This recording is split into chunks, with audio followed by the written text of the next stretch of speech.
আজকে আপনাদের সাথে একত্রিত হওয়ার কারণ আমরা ঠাকুরগাঁও চেম্বার অফ কমার্সে 2024 নির্বাচন করছি। কিছু অসংগতি দেখতে পেয়ে আপনাদের মাধ্যমে সবাই যেন জানতে পারে, এই কারণে আজকে আপনাদের সাথে একত্রিত হওয়া। বরাবর অতিরিক্ত জেলা ম্যাজিস্ট্রেট ঠাকুরগাঁও ও প্রশাসক Thakurgaon chamber of commerce and industry তারিখ 13/4/2024। বিষয় Thakurgaon chamber of commerce and industry নির্বাচনী তারিখ ও তফসিল পূর্ণ নির্ধারণের আবেদন।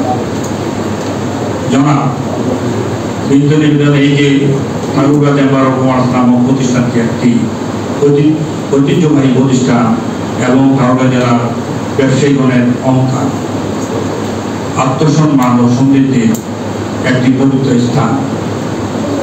আমরা দরখাস্তকারী আলমগীর, মুরাদ ও সুদান প্যানেলের পক্ষে Thakurgaon chamber of commerce and industries এর আসন্ন নির্বাচনে কার্যনির্বাহী কমিটির সদস্য পদে প্রতিদ্বন্দ্বী প্রার্থী।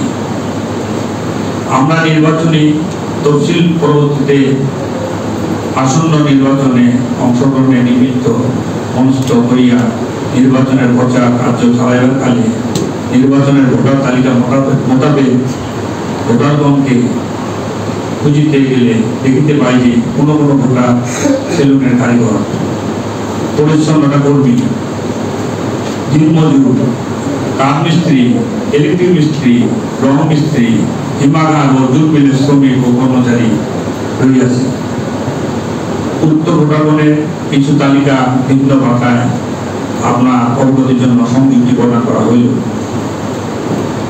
ভোটার তালিকায় আরো দেখা যাইতেছে যে আরমান কাইসার নামে 5055 নাম্বার একজন ভোটার হইয়াছে এবং যাহার সিরিয়াল নাম্বার 7615 এবং যাহার 3 নাম্বার 1752720775 এবং উত্তর দিনের ইস্যু তারিখ 25/12/2023 ইংরেজি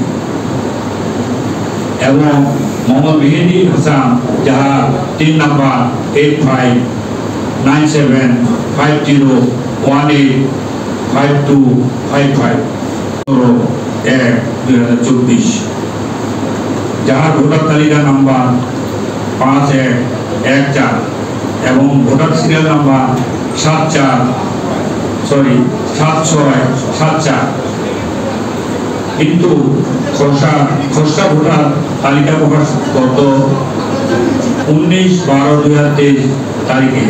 এমত অবস্থায় স্পষ্ট দেখা যাইতেছে যে উক্ত ভোটারগুলো বেআইনিভাবে ভোটার তালিকায় অন্তর্ভুক্ত করা হয়েছে।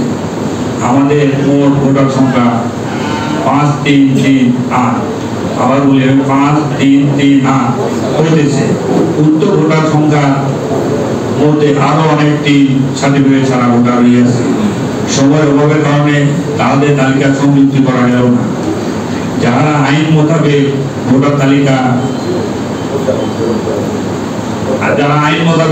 ভোট দেওয়া কোনো অধিকার রাখে না, অর্থ স্থলে প্রকাশ থাকে যে 5338 জন ভোটারের মধ্যে অনেক ভোটারের নাম প্রায় একই এবং উক্ত ভোটারের নামে উক্ত এলাকায় আরো অনেক ব্যবসায়ী রয়েছে, যাহার দরুন সঠিক ভোটার খুঁজে পাওয়া অত্যন্ত কষ্টসাধ্য। নির্বাচনী প্রচারকালে আরো দেখা যাইতেছে যে ভোটার তালিকা মোতাবেক যে সমস্ত ব্যক্তিগণকে ভোটার হিসেবে চিহ্নিত করা হয়েছে তাদের উক্ত ভোটার তালিকা মোতাবেক প্রদানকৃত ঠিকানা কোনো প্রতিষ্ঠান, শিল্প প্রতিষ্ঠান বা ব্যবসা প্রতিষ্ঠান খুঁজে পাওয়া যায় নাই। এমনকি ভোটার তালিকায় উক্ত ব্যক্তিকে যে ব্যবসায়ী হিসেবে চিহ্নিত করা হয়েছে তার কোনো ব্যবসা বিষয় কোনো ব্যবসা প্রতিষ্ঠানই নেই।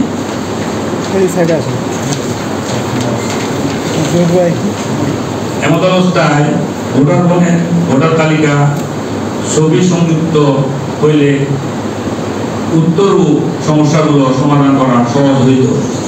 অর্থ স্থলে আরও প্রকাশ থাকে যে ছবিযুক্ত ভোটার তালিকা না হওয়ার কারণে ভোট গ্রহণ করার কালে ভোটারগণকে নামের সহিত সঠিকভাবে চিহ্নিত করা যাইবে না এবং তৎকারণে জাল ভোটের সম্ভাবনা সৃষ্টি হয়ে আইন শৃঙ্খলার অবনতি সম্ভাবনা ঘটিতে পারে।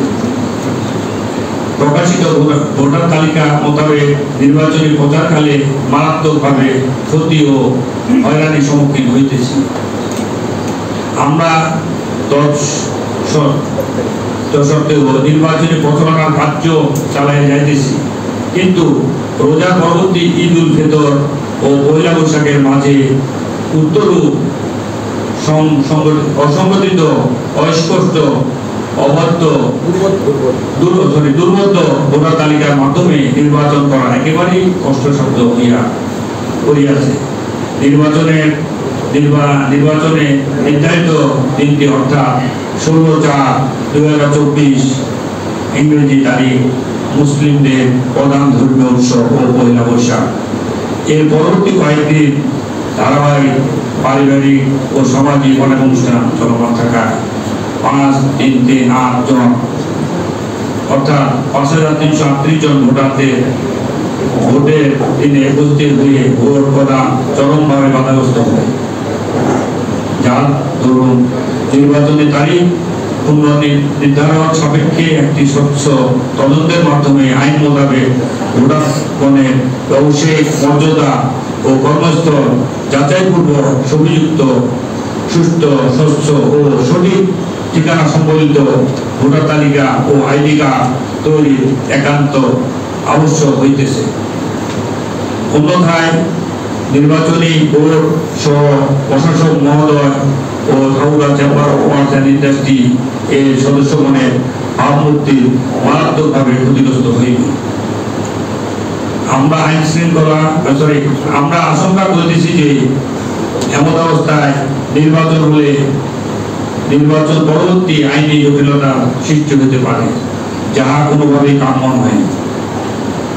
বিদায় প্রার্থনা, উপরোক্ত অবস্থা বর্ণনার আলোকে ন্যায় বিচারের স্বার্থে অস্পষ্ট, দুর্বোধ্য ও অপরিপূর্ণ নাম ও ঠিকানা ভোটার তালিকা বাতিল পূর্বক একটি স্বচ্ছ ছবিযুক্ত ভোটার তালিকা প্রকাশ পূর্বক ভোটারগণের ব্যবসা প্রতিষ্ঠান ও টিন সার্টিফিকেট বিষয় আইন মোতাবেক সঠিক তথ্য গ্রহণ পূর্বক পূর্ণ নির্বাচনী তফসিল ঘোষণা করত